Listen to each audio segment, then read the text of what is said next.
नमस्कार दोस्तों, मैं इस टॉपिक पे वीडियो बिल्कुल भी नहीं बनाना चाहता था, लेकिन मजबूर हूँ।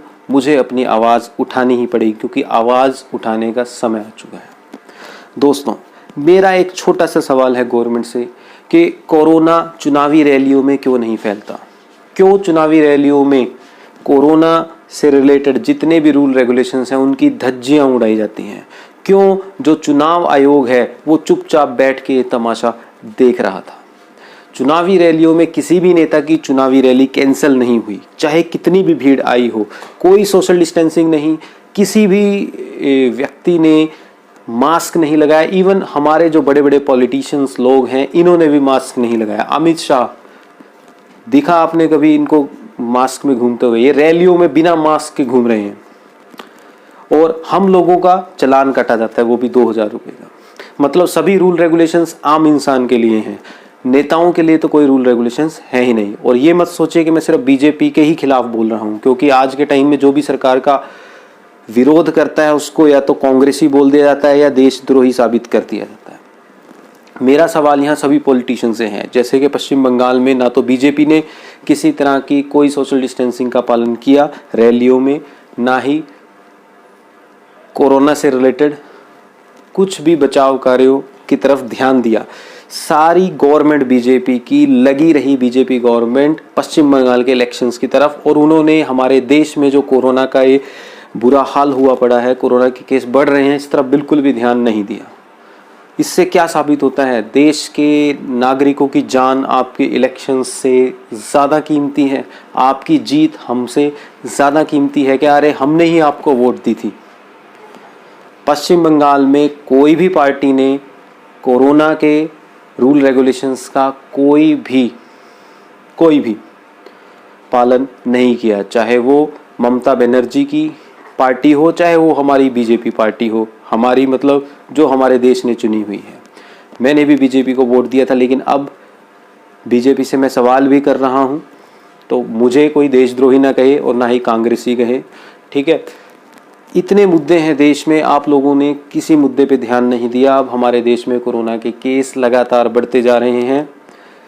अब आपसे एक सवाल है, आपने कोरोना की वजह से स्कूल बंद कर दिए, कहा कि ऑनलाइन एजुकेशन हो, ऑनलाइन बच्चों को पढ़ाया जाए। चलो हम मानते हैं, हम टीचर्स लोग बैठ भी गए घर पे, हमने अपनी तरफ से पूरी मेहनत की, ऑनलाइन बच्चों को पढ़ाया। तो क्या चुनावी रैलियां ऑनलाइन नहीं हो सकती थी? क्या आप लोग ऑनलाइन अपनी पार्टी का प्रचार नहीं कर सकते थे? अरे आपके पास तो इतना बड़ा मीडियम है, इतना बड़ा माध्यम है, आपके पास मीडिया है, आप टीवी के माध्यम से, या आप लोग भी हमारी तरह ऑनलाइन रैलियां करते, जूम से पढ़ाते, गूगल मीट से मतलब अपनी रैलियों का प्रचार करते। आपने क्यों नियमों को ताक पर रख दिया? क्या कोरोना सिर्फ स्कूलों में ही घूमता है? क्या कोरोना चुनावी रैलियों में नहीं घूमता? क्या कोरोना किसी लीडर की पार्टीज में नहीं घूमता? आपका कोई काम नहीं रुका, पॉलिटिशियंस का कोई काम नहीं रुका कोरोना की वजह से। आम इंसान पिसा है। किसी पॉलिटिशियन ने मास्क नहीं पहना। अमित शाह को मैंने किसी रैली में मास्क में नहीं देखा। रूल्स हम लोगों के लिए है, आम इंसान के लिए। हमारा कटता है 2000 का चालान।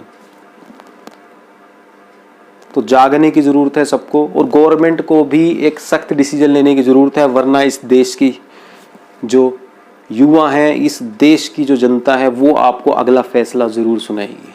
ये सब नोट किया जा रहा है, और जब हमारा वक्त आएगा, जब हम वोट देने जाएंगे, तो एक एक चीज का हिसाब लिया जाएगा। दिल्ली में किसान कब से बैठे हैं, उसका फैसला अब तक आप लोगों से नहीं किया गया। आप पश्चिम बंगाल में बिजी हो इलेक्शंस में।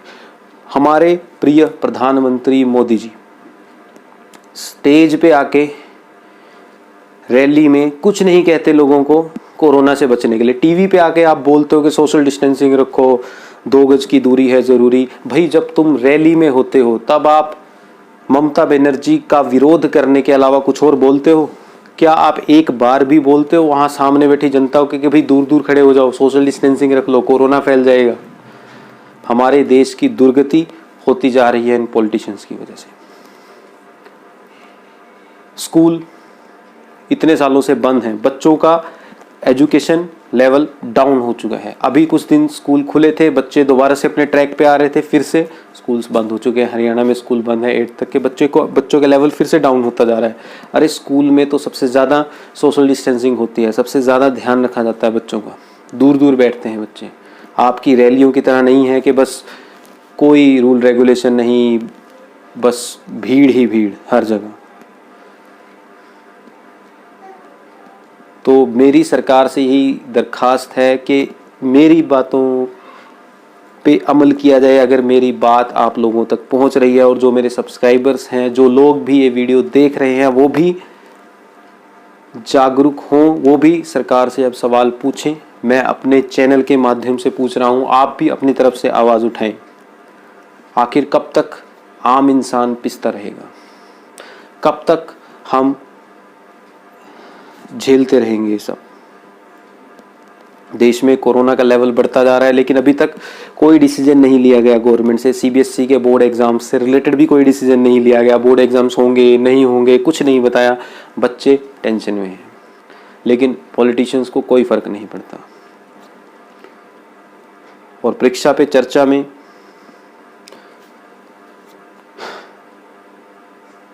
हमारे प्रधानमंत्री बोलते हैं बच्चों को कि पहले कठिन सवाल सॉल्व करो। ऐसा नहीं होता जी, पहले आसान क्वेश्चन सॉल्व किए जाते हैं, उसके बाद कठिन क्वेश्चंस पे आया जाता है। सवाल आपकी सरकार के सामने भी बहुत हैं, इनको भी सॉल्व करें। तो दोस्तों, जितना हो सके इस वीडियो को शेयर करो ताकि मेरी आवाज़ एक एक इंसान तक, एक एक भारतीय नागरिक तक पहुंच सके। धन्यवाद। जय हिंद, जय भारत।